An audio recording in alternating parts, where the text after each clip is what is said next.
Every year, more than £300 billion is spent on procuring goods, works and services by the UK public sector.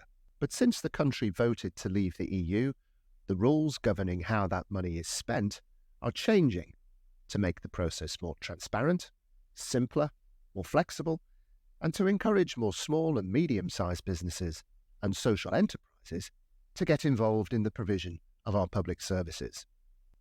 I'm Martin Gregg, and recently I spoke with Andrew de Whalley, who is a senior manager in the public procurement practice at Deloitte. We recorded this conversation in May 2023. Andrew is passionate about public procurement, so I began by asking him what had sparked his love for procurement. I am a self-confessed public procurement nerd. I started my career over a decade ago at the Department of Health's commercial division, where I worked on major projects for the Department of Health in sort of IT and logistics space. And then 5 years ago, I made the jump into consulting at Deloitte, and I've been helping different public bodies over that time with major complex commercial and procurement projects, and I absolutely love it. It's an area which I think is really not under-respected, but it's so important to how modern governments get things done. So it's a great impact to society. You've described this as the biggest change in how public procurements are managed since the enactment of the European Communities Act in 1972. That's quite a change. It is quite a change. And I suppose people could argue whether it's 1972 or whether it's 2006 when the regulations came in specifically. But I think there is a whole cadre of people who, for the most of their working life, have been told that they have to do things in a certain way, as per the European regulations, and that really constricts what procurement agents can do in order to achieve the outcome for their organisations and society. And what we're getting out of the new procurement bill is basically a real loosening of those restrictions and the ability to be far more flexible. And that has a big change, a change which requires all of us in this space to be more creative, to learn new things, and to really try and drive and maximize value for money in our pursuit, rather than being forced, like many people have many times, to follow the process as set out in the regulations when it might not fit the specific case that you're in. Some of the buzzwords that the government uses around this are things like a step change in flexibility, in simplicity, and transparency. Yeah. Do you think that's right? Do you think those are some of the key changes, or is it different? Yes, and I suppose from a legislative point of view, from the actual regulations in the bill, there is going to be so much more flexibility in what we are able to do. I suppose there's two sides of this coin. There's what the regulations will allow us to do, and then there's what us as agents will then subsequently do. Because if you have the freedom to do not whatever you want, but if you have greater freedom to choose how you're going to do things, you can choose to do exactly as you did before, right? So there's going to be a need for all of us to be a bit more creative and be allowed to be creative. And I imagine loads of people in this public procurement space are going to relish the opportunity to take that. So in this case, I have to take my cap off to the Cabinet Office, who have done a sterling job on this consultation, and I am really looking forward to seeing the final bill when it comes out, and then the secondary legislation and the public procurement notes which come off the back of it, which actually will potentially put some limits on that flexibility, and we'll see what that is. But from a first principles point of view, I'm very supportive. Let's say I were a large public body and I'm anticipating this new regulation coming down the track. What sort of things should I be doing now? What sort of things do I need to know so that I'm ready and I'm prepared for those changes? Yeah, absolutely. So I suppose there's a lot of content out there on the internet right now from loads of different bodies. And it pretty much, I would say, and this is generalization, saying that, the devil's in the detail and we need to wait to see what the final bill is. My view has always been that's not, I don't agree with that. Actually, there's things that we can all be doing to prepare. And at Deloitte, we've been having a working group on this since the Green Paper came out, and we're looking at ways And I call them no regret activities that people can do now to be ready for when the implementation period starts. They can sort of hit the ground running. And there's a couple of things. So there's, first of all, just, line up your team. Think about who's going to be leading this from in your organization. And once you've identified those people, get them to look at, there's so much free content online, whether it's from the Institute for Government or other law firms or SIPs or this podcast series, and get people to sort of to just live and breathe it for a bit, and just reviewing on YouTube, there's videos, and just to get up to speed with all the dynamics and the discussion. So when the final bill does come, there may be 10%, 20% extra information we need to know, but quite a lot of it's already there, right? So identifying your team is a number one thing. I think the second thing which we can do right now is contract review, right? So a big part of this is publishing pipelines. And I know it's been a policy objective previously, but a big part of regulations and the transparency agenda is about publishing pipelines. So we can get our pipelines up to speed now, make sure they're robust and full. And in doing so, potentially identify those contract opportunities in about a year's time where you might want to use a different procedure than you were previously planning, and you might want to use that flexibility, so you can identify those in advance. I think the third thing I would say, and this is the one which is I find most interesting, is the whole competitive flexible procedure. But we are able to come up with a procurement approach that is most appropriate to the situation. Right, that's an amazing opportunity.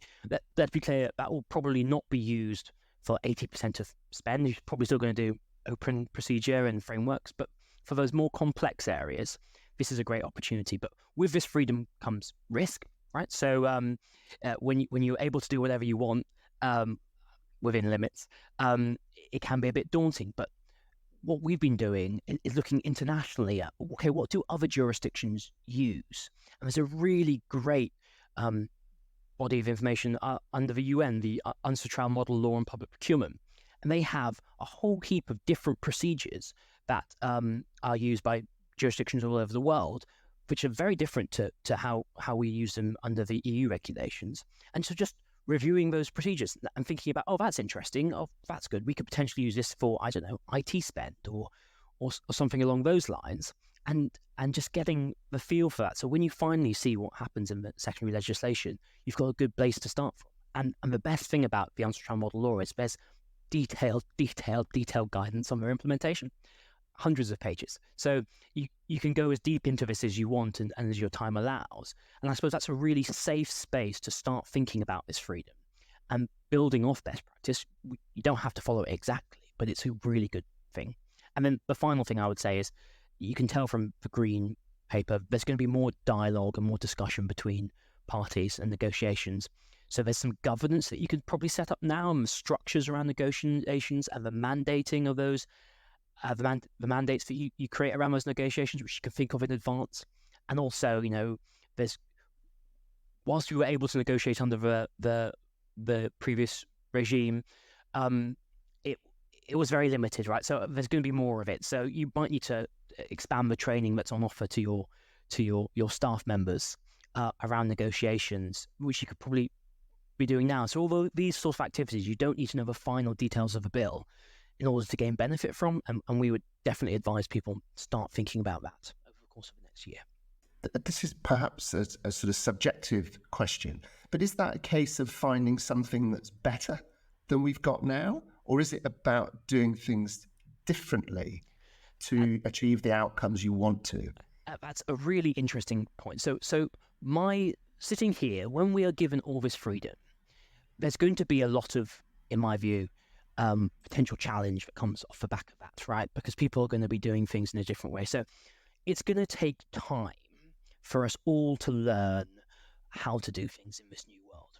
And so my view has always been, a safe place to plant a flag is, let's look what else is out there and let's try and use best practice where we can and then build on it. And then also let's innovate as well, right? So it's not about the UN versions are better or worse than the EU, they're just different. And so you can review them and you go, that might be useful in this context, but actually I might want to change this bit of it or that bit of it. So I think there's two tracks here. There's going to be a lot of innovation that comes off the back of the procurement bill, and we're going to be doing things in a whole new way. But as a first pass, it might be useful to people to start thinking about other procedures out there and maybe how we can improve them until we get the actual legislation that's out, the actual secondary legislation. And then we can start designing our own things. But let's not just design for design's sake, right? We want to take the best of what's out there and improve upon it whilst also being innovative, because there's sort of two different tracks, right? And I think that would be a useful starting journey for people who are maybe slightly more scared around this new freedom. So, okay, well, if there's something that already exists, just have a look at it. And maybe that gets the juices going, or maybe that makes you think about things in a different way, and maybe identify reasons why it's not good, or I could change this bit. But it's better than having just a blank piece of paper and saying, go design something new. It can be quite daunting to have a completely clean slate. And it's a difficult balancing act, isn't it? Because on the one hand, we're really talking about redesigning a system to enable people to deliver best value for taxpayers. But at the same time, and you mentioned the word yourself, a lot of these processes potentially could be subject to challenge. So it's a really difficult balance to strike. Yes, it totally is. And so I suppose baby steps is one way of doing it. Being very confident in what you're putting across. There's going to be a moment of challenge in this transition. It just will be, but it doesn't mean it's not the right thing to do. It's absolutely the right thing to do.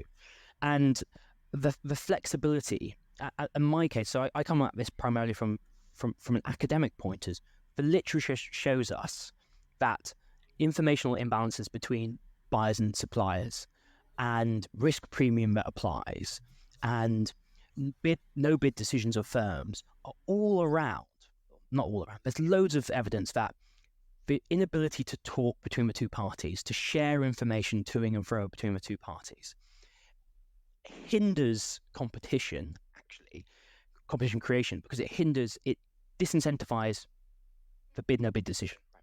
Because the supplier, there's too much risk around the opportunity. And so actually the ability to bring more discussion between parties is a good thing, in my view. I'm sure other people would disagree, because we've all been in situations where you'd really like to clarify what a situation is, but they say, oh, you can't do that, you can't negotiate, you can't discuss. And actually that's probably not good for anyone. It totally works from a single market perspective, from the EU, and about making that function, but from a pure value for money perspective, I'm not sure that it does. I mean, we're talking really about allowing people to use more judgment than perhaps they've done so in the past. And again, that's potentially where the challenge and the difficulty comes in. Absolutely. You talked about baby steps. We're not then going to see wholesale change here. We're going to see small changes at a time rather than sort of big bang moments. Well, so I suppose there's going to be big changes in the bill anyway. So there's going to be greater transparency. There's going to be a central platform for registering suppliers. So there's going to be changes in the bill. The competitive flexible procedure, which is the bit I'm most interested in because I work on sort of major complex procurements, will apply to primarily complex procurements, right? And there's lots of procurements that it's not relevant for.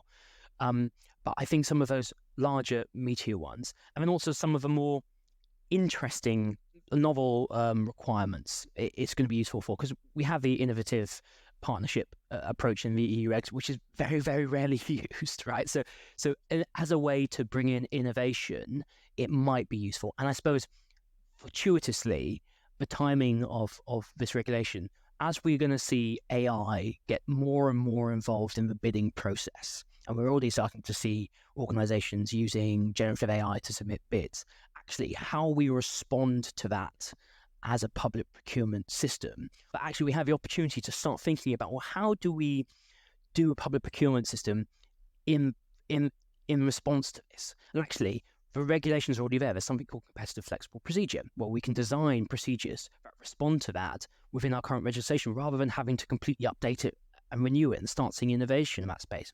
And for me, that's hugely exciting, because there's going to be so many benefits of generative AI in improving bid responses, getting SMEs more involved because you don't need a big team. But there's a huge risk that actually there's going to be a huge quantum of responses that authorities are going to have to review, and actually starting to think about how that happens. That is going to be a challenge that we see in the medium term. And actually, the bill is perfectly timed when it comes out to be able to support a response to that. And so I think it is an innovation. And actually, when we think about the cruise liner that is public procurement and the hundreds of billions of pounds worth of spend, actually, it'll happen quicker than probably people think. But also, if the big change happens in 3 or 4 years, when people start to think that's still quite quick. It's a lot of expenditure and it needs to be done right. So, it's not going to be day one, everything's different. But actually, I think there's going to be loads of examples of great practice which can be shared across the communities that Cabinet Office are establishing. And then we'll all get there over the course of a number of years. And I think my job will be very different in 5 years' time than it is right now under the new regulations. But if AI keeps advancing at the rate it is doing, you may not have a job. I may not have a job. None of us may have a job. None of us may have a job. I mean, I will just read loads of books on public procurement until I go into my old age and just be very happy, I suppose. But it's an interesting time to be working in this space. And is there a risk on the AI question as well? Because particularly generative AI, it's only as good and effective as the data that is available. Yeah. And if the data's wrong, whatever AI tells you is also going to be wrong. So is there a risk in that? I mean, we're seeing that already. So the risk is the hallucination on these generative AI systems. So if you have I suppose it's how intelligently you use the system to get the outcome that you want. So it can produce answers that are not correct, and actually there's a huge risk that the written response that people have provided to you as an authority is false. They can't do it. They've just used an AI. But actually, what we're seeing mostly is it's really good for a first draft. And I've responded to many bids in my time, and the hardest part is the blank piece of paper and writing the first draft. Generative AI can get a supplier to the first draft in a day, and then they can spend the next 29 days improving that and getting that better. I think that's how it will be intelligently used. But let's be clear, you'll have a whole heap of responses. Then the job of the evaluator in that is going to become more difficult, because actually, how do you trust the response? And so we all are going to have to think about how we do this in a different way. But it's not just procurement. That's across the entire piece. Anything which requires a review of a written document in future is going to be, we're going to have to think about things differently. And whether that's, in education, it means we're going to have to do more exams and less coursework, or in procurement, we're going to have to do more orals and less presentations. We don't know yet, but what I do know is the regulations that are coming down, and this competitive flexible procedure is a potential avenue for underpinning that, right? For not having to create a whole new set of regulations around AI in procurement, because actually this one little bit could end up being where we plant our flag and how we start responding to this challenge. I just want to read something back to you, Andrew, if I may, that you mentioned, and you talked about the procurement regulations potentially being the biggest lever for government to make change in society. Just unpick that a little for me. So something like £300 billion of expenditure is via procurement. I think that's the headline figure. Now, actually, some of that, how much of that is actually actionable by this change, I don't know. But even if it's 10%, that is a lot of money that can be used to do things better, whether that's driving innovation in healthcare, right? The act of procuring into government is costly and expensive. And so SMEs find it extremely hard to get in. So some of the innovation that they offer that can make great impacts in society takes a long time to get in. And so actually, if we can improve the speed of that via limiting the cost to them of doing that, that's going to be a good thing for society. Procurement spend and allowing government to target that at outcomes that it wants is a way of making change. But actually, if we want to achieve something else of our expenditure, and I don't know, maybe industrial strategy off the back of it, or things along those lines, we can use that expenditure to try and achieve that. So maybe what I said before is it's one of, I suppose it's one of many levers that government can spend, and it's the one that I'm most interested in. And I think we all, as a society, would benefit from our procurement agents being able to more actively achieve some of those outcomes. I'm going to be here in 5 years' time, and I hope that I'm going to be looking back and going, wow, we can do things that we couldn't do before. I buy a lot of IT, or like big IT, complex IT procurements, and it can be quite difficult under the current regulations to just get to a good outcome. And I hope to be sitting here in 5 years' time and going, actually, no, it's this is how we buy licenses, right? This is how we do it. And actually, it's much more efficient. It takes less time, and everyone saves money from the amount of time spent doing the project. But then also, you get better value at the end. So I hope to be sitting here in 5 years' time, I don't know, maybe doing my PhD on the topic and trying to prove myself right.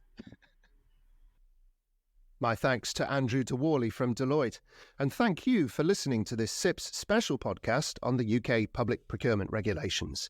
If you'd like to hear more in this series, you can find them on our website, and you can find links to more resources about the procurement regulations in the podcast description.